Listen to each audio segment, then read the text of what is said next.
Bismillahirrahmanirrahim. Assalamualaikum warahmatullahi wabarakatuh. Alhamdulillahirabbil alamin. Wassalatu wassalamu ala sayyidil mursalin Muhammadin ibni Abdillah wa ala alihi wa sahbihi ajma'in. Asyhadu an la ilaha illallah wahdahu la syarika lah wa asyhadu anna Muhammadan abduhu wa rasuluh. Bapak Ibu jamaah salat maghrib yang berbahagia, puji syukur kita panjatkan kehadirat Allah Subhanahu wa taala. Pada petang hari ini Allah karuniakan kita kesehatan.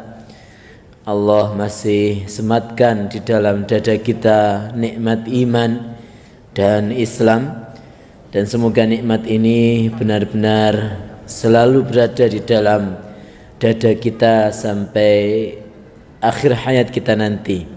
Salawat dan salam semoga tercurah kepada Nabiullah Muhammad sallallahu alaihi wasallam dan kepada seluruh keluarga beliau, kepada para sahabat, tabi'in, tabi'ut tabi'in serta umat beliau hingga akhir zaman. Alhamdulillah, pada malam Selasa di bulan yang mulia yaitu bulan Muharram ini kita kembali bisa mujalasah ataupun bisa bermajlis bersama untuk melanjutkan kajian kita yaitu kitab Safinatun Najah. Bapak Ibu rahimakumullah, kajian yang lalu kita masih membicarakan tentang syarat-syarat sahnya salat. Kemudian bab yang berikutnya al-ahdatsu isnan, asgharu wa akbaru. Fal asgharu ma aujabal wudu'a wal akbaru ma aujabal ghusla. Hadas itu ada dua, ya. Hadas itu ada dua. Yang pertama asghar, hadas asghar, kecil, wa akbar, dan hadas besar. Fal asgharu, hadas kecil, apa yang disebut sebagai hadas kecil? Ma aujabal wudu, apa yang menjadikan wajibnya wudu. Ya, jadi ketika seseorang itu berhadas kecil, maka maksudnya adalah wajib dia berwudu. Wal akbaru, sementara hadas akbar atau besar, ma aujabal ghusla, apa yang menjadikan dia wajib mandi janabah, mandi junub. Keterangannya, ya, secara makna al-hadas itu jamak dari hadas, ya. Dan ini sebelumnya sudah dibahas, tapi di dalam kitab ini sedikit diulang, ya. Atau sebelum dibahas, ya. Kitab sebelumnya, kitab Ar-Risalah, ya. Bapak Ibu rahimakumullah, yang menjadikan seseorang itu berhadas kecil sehingga dia wajib untuk berwudu ketika dia mau melaksanakan suatu solat yang dipersyaratkan wudu, seperti solat, kemudian tawaf, kemudian juga membaca Al-Quran. Maka apa saja yang menjadikan seseorang itu berhadas kecil, kazawalil aqli, hilangnya akal. Hilangnya akal itu seperti apa? Pingsan, gila, epilepsi, dan juga ketiduran. Tidur, tapi tidur yang dimaksud ini adalah tidur yang terangkat pantatnya, yaitu tidur dalam keadaan berbaring atau meletakkan kepalanya di lantai tapi pantatnya terangkat. Maka ini seseorang ini kalau tidur dalam posisi seperti itu, maka dia hilang akal, maka dia harus mengulang wudunya. Kemudian keluar dari salah satu dua jalan, yaitu kemaluan depan ataupun kemaluan belakang. Keluar apa? Keluar segala sesuatu selain mani, ya.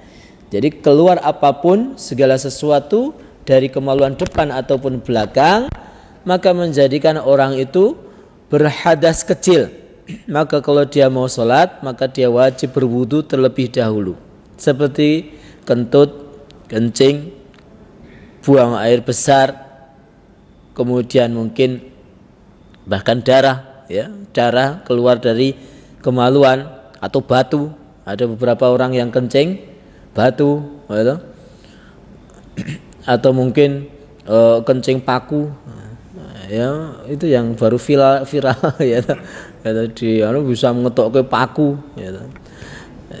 Atau mutiara, mungkin apa aja, pokoknya yang keluar dari kemaluan meskipun itu benda yang kotor atau benda yang mulia, benda yang ada harganya atau tidak ada harganya, maka membatalkan wudhu atau menjadikan orang itu berhadas kecil.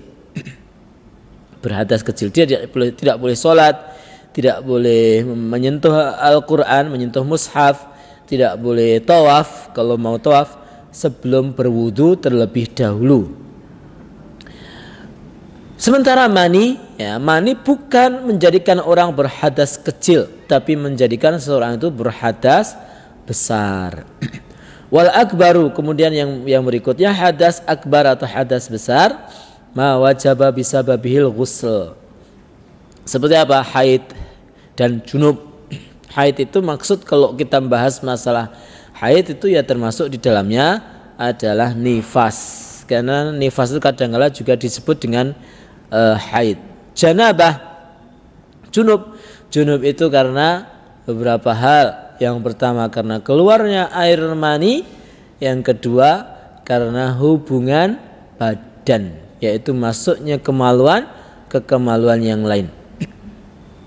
Meskipun tidak keluar air mani, maka orang ini telah melakukan junub.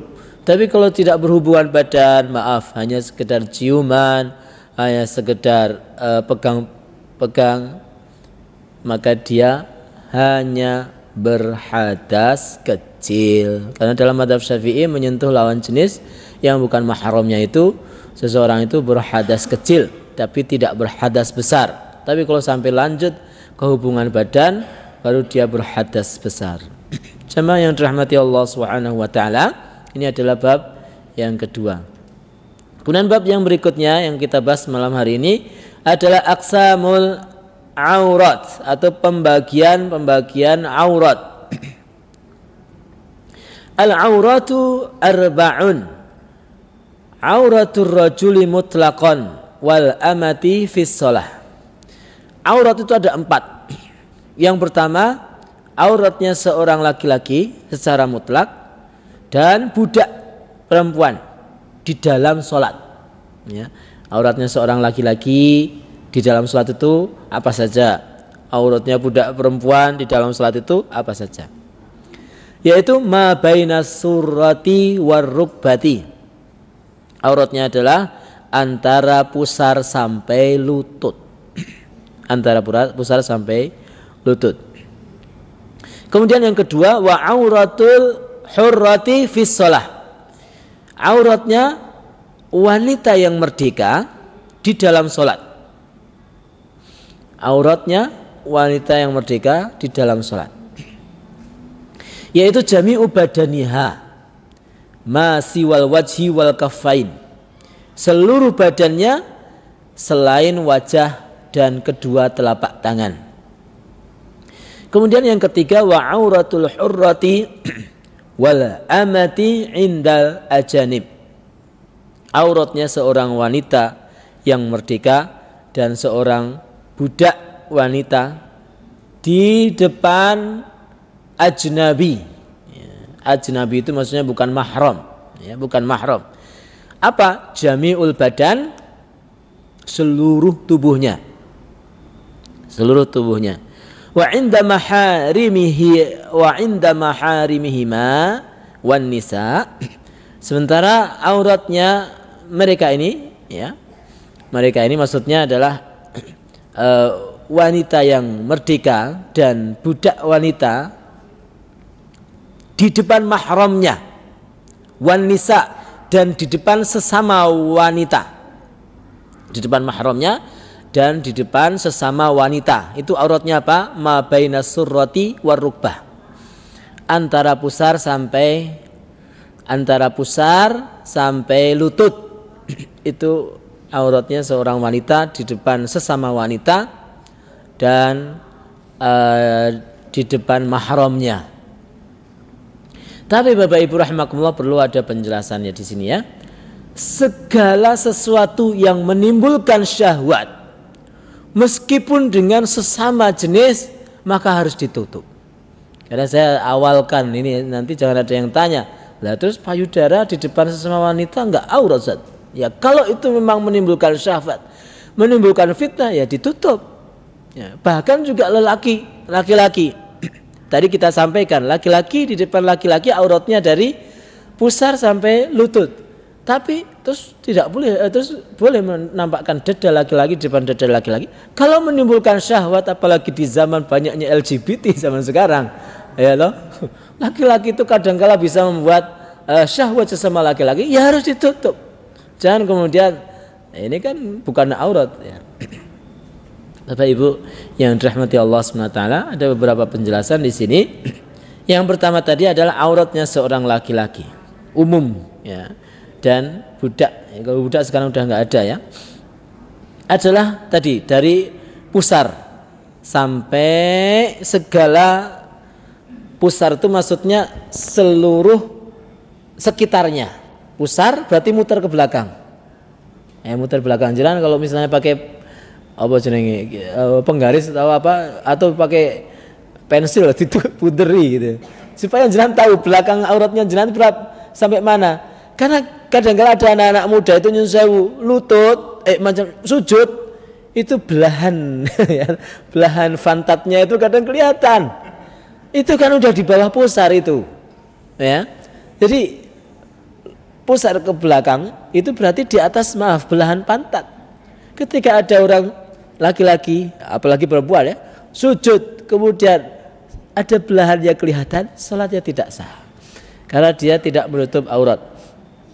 Demikian juga, maaf, ini yang sering terjadi juga, jamaah umroh melaksanakan tawaf memakai pakaian ihram ning wudele ketok. Ya, ada beberapa laki-laki itu wudele pusarnya itu kelihatan, itu tawafnya tidak sah. Karena tawaf itu seperti sholat posisinya, yaitu harus menutup aurat, harus naik. Apalagi yang perutnya gede-gede, seperti yang ceramah, perutnya gede-gede, itu harus jangan gimana disabui atau gimana. Kalau nggak sengaja Ustaz, ya nggak sengaja, tapi kalau kita tahu kemungkinan akan terbuka, maka tidak sah.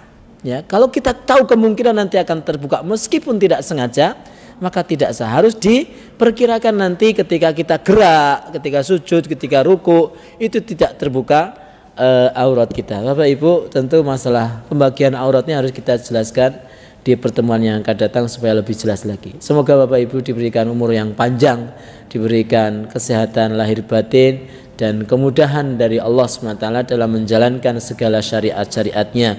Amin ya rabbal alamin. Sallallahu ala nabiyyina Muhammadin wa ala alihi wa sahbihi ajmain. Assalamualaikum warahmatullahi wabarakatuh.